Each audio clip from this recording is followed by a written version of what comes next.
Lendo a Bíblia em um ano. Dia 116. Primeira leitura. Juízes, capítulo 6, versículo 1 ao 40. Os filhos de Israel fizeram o que era mal aos olhos do Senhor. E por isso, o Senhor os entregou nas mãos dos midianitas durante 7 anos. Os midianitas prevaleceram contra Israel. E por causa dos midianitas, os filhos de Israel fizeram para si as covas que estão nos montes, as cavernas e as fortificações. Porque cada vez que os israelitas semeavam, os midianitas, os amalequitas e os povos do Oriente os atacavam. Acampavam em Israel, destruindo os produtos da terra até a vizinhança de Gaza, e não deixavam Israel sustento algum, nem ovelhas, nem bois, nem jumentos. Pois vinham com o seu gado e as suas tendas como uma nuvem de gafanhotos. Eram tantos que não se podiam contar, nem a eles, nem aos seus camelos, e entravam na terra para a destruir. Assim, Israel ficou muito debilitado com a presença dos midianitas. Então, os filhos de Israel clamaram ao Senhor. Quando os filhos de Israel clamaram ao Senhor por causa dos midianitas, o Senhor lhes enviou um profeta, que lhes disse: Assim diz o Senhor, Deus de Israel: Eu tirei vocês do Egito, da casa da servidão. Eu os livrei das mãos dos egípcios e das mãos de todos os opressores.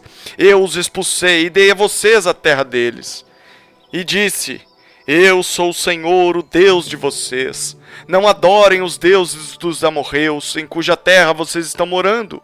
Mas vocês não deram ouvidos à minha voz. Então o anjo do Senhor veio e sentou-se debaixo do carvalho que está em Ofrá, que pertencia a Joás, da família de Abiezer. Gideão, filho de Joás, estava malhando o trigo no lagar, para o pôr a salvo dos midianitas. Então o anjo do Senhor lhe apareceu e lhe disse: O Senhor está com você, homem valente. Gideão respondeu: meu Senhor, se o Senhor Deus está conosco, por que nos aconteceu tudo isto? E onde estão todas as suas maravilhas que os nossos pais nos contaram? Eles disseram: O Senhor nos tirou do Egito. Porém, agora, o Senhor nos abandonou e nos entregou nas mãos dos midianitas. Então, o Senhor se virou para Gideão e disse: Vá nessa força que você tem e livre Israel das mãos dos midianitas. Não é verdade que eu estou enviando você? Gideão respondeu: meu Senhor, como livrarei Israel? Eis que a minha família é a mais pobre em Manassés, e eu sou o menor da casa de meu pai.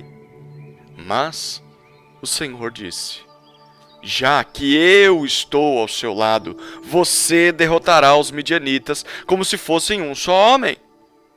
Gideão respondeu: Se de fato encontrei favor aos teus olhos, dá-me um sinal de que és tu, Senhor, que estás falando comigo.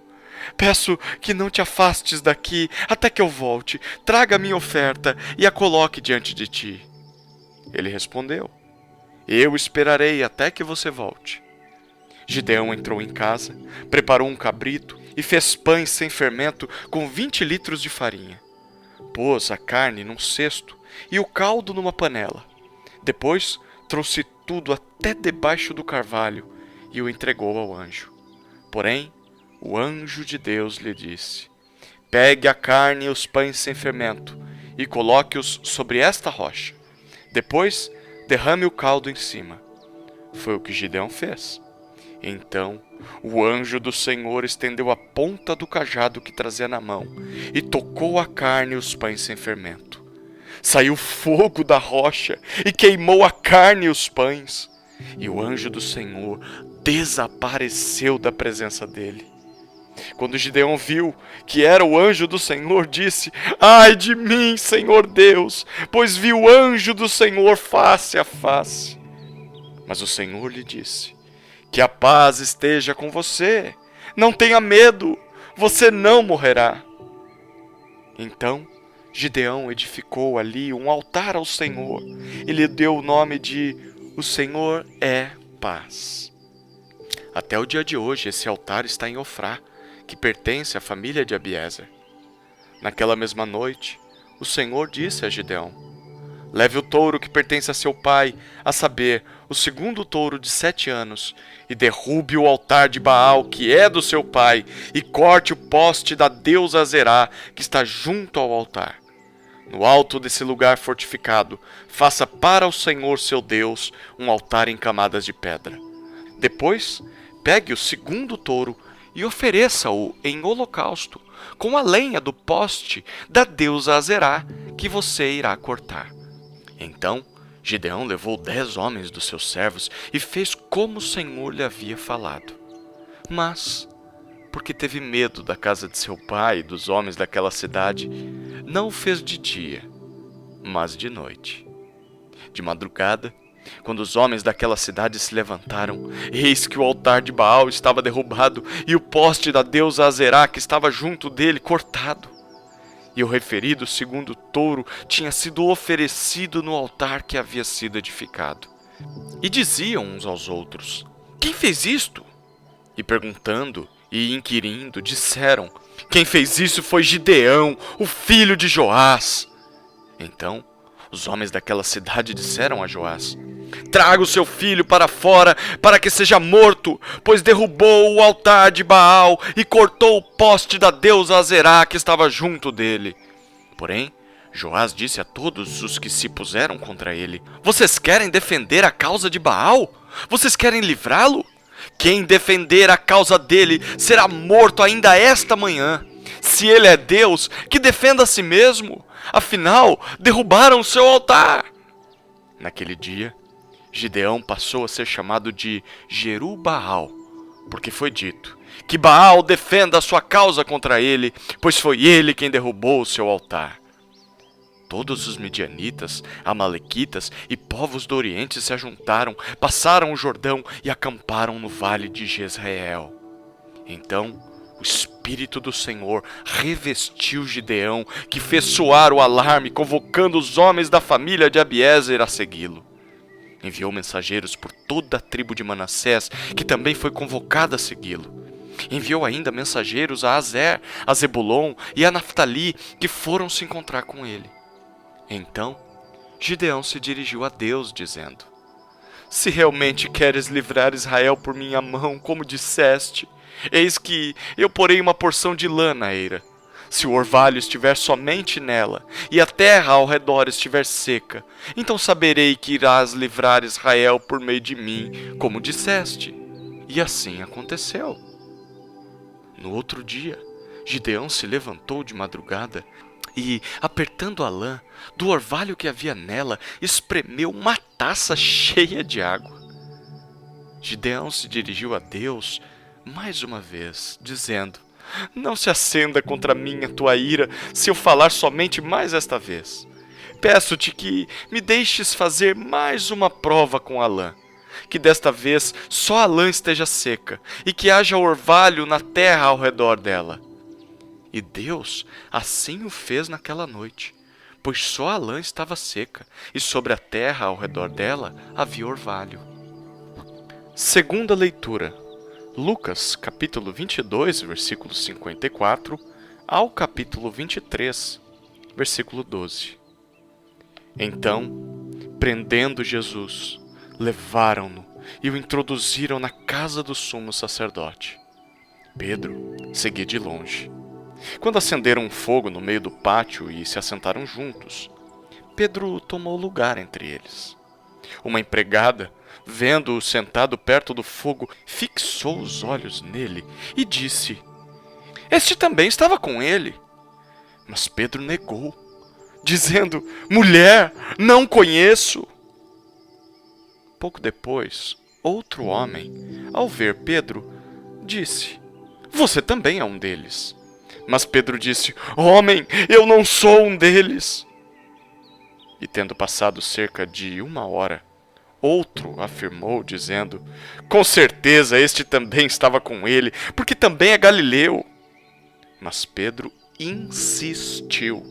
Homem, não sei do que você está falando. E logo, enquanto Pedro ainda falava, o galo cantou.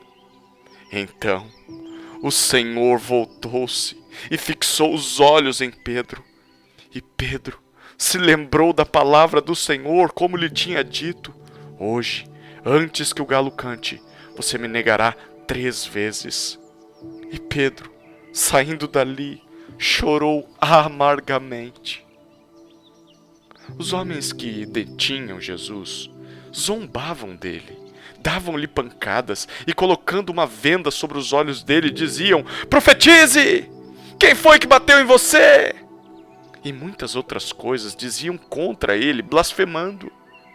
Logo que amanheceu, reuniu-se a assembleia dos anciãos do povo, tanto os principais sacerdotes como os escribas, e o conduziram ao sinédrio, onde lhe disseram: se você é o Cristo, diga-nos! Então Jesus lhes respondeu: se disser, vocês não vão acreditar. E se eu perguntar, vocês não me darão resposta. Desde agora, o Filho do Homem estará sentado à direita do Deus Todo-Poderoso. Todos perguntaram: então você é o Filho de Deus? Jesus respondeu: vocês dizem que eu sou. Eles disseram: que necessidade ainda temos de testemunho? Porque nós mesmos ouvimos o que ele falou. Levantando-se toda a assembleia, levaram Jesus a Pilatos. E ali começaram a acusá-lo, dizendo: encontramos este homem pervertendo a nossa nação, impedindo que se pague imposto a César e afirmando ser ele o Cristo, o Rei. Então Pilatos perguntou a Jesus: você é o Rei dos judeus? Jesus respondeu: o Senhor está dizendo isso. Então Pilatos disse aos principais sacerdotes e às multidões: não vejo neste homem crime algum. Mas eles insistiam cada vez mais, dizendo: ele agita o povo, ensinando por toda a Judéia. Começou na Galiléia e agora chegou aqui. Quando Pilatos ouviu isso, perguntou se o homem era galileu. Ao saber que Jesus era da região governada por Herodes, e estando este em Jerusalém naqueles dias, Pilatos enviou Jesus a Herodes. Quando Herodes viu Jesus, ficou muito contente, pois havia muito queria vê-lo por ter ouvido falar a respeito dele. Esperava também vê-lo fazer algum sinal. E de muitas maneiras o interrogava. Mas Jesus não lhe respondia nada. Os principais sacerdotes e os escribas ali presentes o acusavam com veemência. Mas Herodes, juntamente com os seus soldados, tratou Jesus com desprezo. E para zombar de Jesus, mandou que o vestissem com um manto luxuoso e o devolveu a Pilatos. Naquele mesmo dia, Herodes e Pilatos se reconciliaram, pois antes eram inimigos. Terceira leitura. Salmos, capítulo 95, versículo 1, ao capítulo 96, versículo 13. Venham! Cantemos ao Senhor com júbilo, celebremos o rochedo da nossa salvação. Saiamos ao seu encontro com ações de graças, vitoriemo-lo com salmos. Porque o Senhor é o Deus supremo e o grande Rei acima de todos os deuses. Nas suas mãos estão as profundezas da terra e as alturas dos montes lhe pertencem. Dele é o mar, pois ele o fez, obra de suas mãos os continentes. Venham, adoremos e prostemo-nos, ajoelhemos diante do Senhor que nos criou. Ele é o nosso Deus, e nós somos povo do seu pasto e ovelhas de sua mão. Hoje, se ouvirem a sua voz, não endureçam o coração, como em Meribá, como naquele dia em Massá, no deserto, quando os pais de vocês me tentaram, pondo-me à prova, apesar de terem visto as minhas obras. Durante 40 anos estive irritado com essa geração e disse: este é um povo que gosta de se desviar, eles não conhecem os meus caminhos. Por isso, jurei na minha ira, eles não entrarão no meu descanso. Cantem ao Senhor um cântico novo. Cantem ao Senhor todas as terras. Cantem ao Senhor, bendigam o seu nome. Proclamem a sua salvação dia após dia. Anunciem entre as nações a sua glória, entre todos os povos as suas maravilhas. Porque o Senhor é grande e digno de ser louvado, mais temível do que todos os deuses. Porque todos os deuses dos povos não passam de ídolos. O Senhor, porém, fez os céus. Glória e majestade estão diante dele, força e formosura no seu santuário. Deem ao Senhor, ó famílias dos povos, deem ao Senhor glória e força. Deem ao Senhor a glória devida ao seu nome. Tragam ofertas e entrem nos seus átrios. Adorem o Senhor na beleza da sua santidade. Tremam diante dele todas as terras. Digam entre as nações: reina o Senhor! Ele firmou o mundo para que não se abale e julga os povos com justiça. Alegrem-se os céus e a terra exulte, ruja o mar e a sua plenitude, alegre-se o campo e tudo que nele há, cantem de alegria todas as árvores do bosque na presença do Senhor, porque vem julgar a terra, julgará o mundo com justiça e os povos de acordo com a sua fidelidade. Quarta leitura. Provérbios, capítulo 14, versículos 5 e 6. A testemunha verdadeira não mente, mas a testemunha falsa despeja mentiras. O zombador procura a sabedoria e não a encontra, mas o sábio adquire o conhecimento com facilidade.